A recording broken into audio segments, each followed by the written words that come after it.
Hi everyone, I am Cathy Goodall and I am a leadership and growth accelerator. I am a certified John Maxwell coach, speaker, and trainer. Today, I wanted to talk to you a little bit about goal getting. I have two questions for you. The first question is, does your goal inspire you? Does your goal make you want to get up every day and do everything that you can to accomplish it and work towards it? The second thing I want to ask is your goal worthy of you? Setting a goal does not mean that it's something that is easily attainable, right? It's something that stretches you and it's something that you're so passionate about that it sets your whole soul on fire. Is your goal worthy of you? Is your goal worthy of your time? Is your goal worthy of your talent? Is your goal worthy of your treasure? Think about it. So, if we're talking about goal getting, the first thing we need to talk about is goal setting. So, I have three things that I want you to think about when you're setting your goals. One, you need to be specific. Be extremely specific of the goals that you're trying to achieve.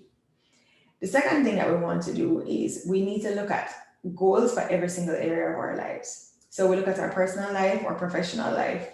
In our professional life, do I want to become the general manager or the managing director of the company? If I do, what does that look like? If I want to buy a house this year, I need to be specific. I want to buy a $30 million house this year or a $200,000 house this year. Um, if I'm looking at my health and my wellness, my physical health, I want to lose 10 pounds. I want to um, put on 10 pounds. I want to become more fit. What does fitness look like? My spiritual wellness, I want to commit to spending, to developing a deeper relationship with God. What does that look like? Then we need to make sure that our goals are attainable, that they are realistic. Okay, so we need to be specific. We need to set goals for every single area of our lives, and we need to make sure that our goals are attainable and realistic. So we've done goal setting. Now we need to think about how we're going to achieve those goals. So the first thing I want to ask you is, why do you want to achieve it? So we've set the goals. We're very specific about setting them. Now we need to be very clear on why we want to achieve it. Why is that important? Because when things get rough, we need to understand what drives us. How important is this goal to us really? Or why is us going to keep us going when we don't feel like doing it? If my goal is to lose 10 pounds, I need to know why I want to lose 10 pounds. I want to be more healthy.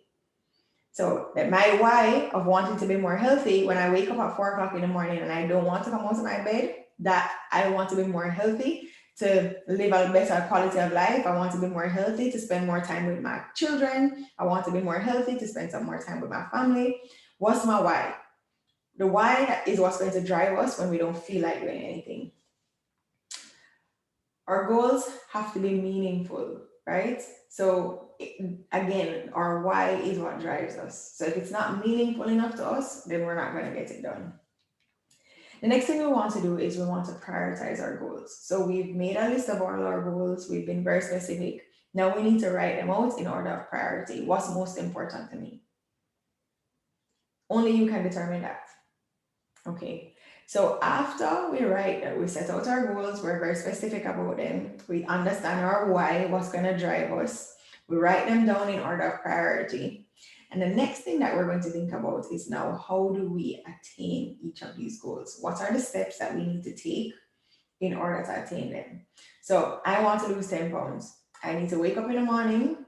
I need to, if I go to the gym or I'm going to run, I'm running for an hour because my goal is to lose X amount of pounds per day. And if I'm counting my calories, then I know that I am eating X amount of calories per day. If I'm changing my diet, then I know that in changing my diet from eating fat foods all day to eating, I don't know, salads or something, but make your goals realistic. So if you're like me and you know that you're not eating any bird food and you're not going on any ridiculous diet, then you know that you need to change the things that you eat, but make it things that you know you will eat. So find creative ways. I never used to like quinoa, but now I love it because I gave it a chance. And now I mix quinoa with things like corn or something else that's going to make it more appealing to me, right?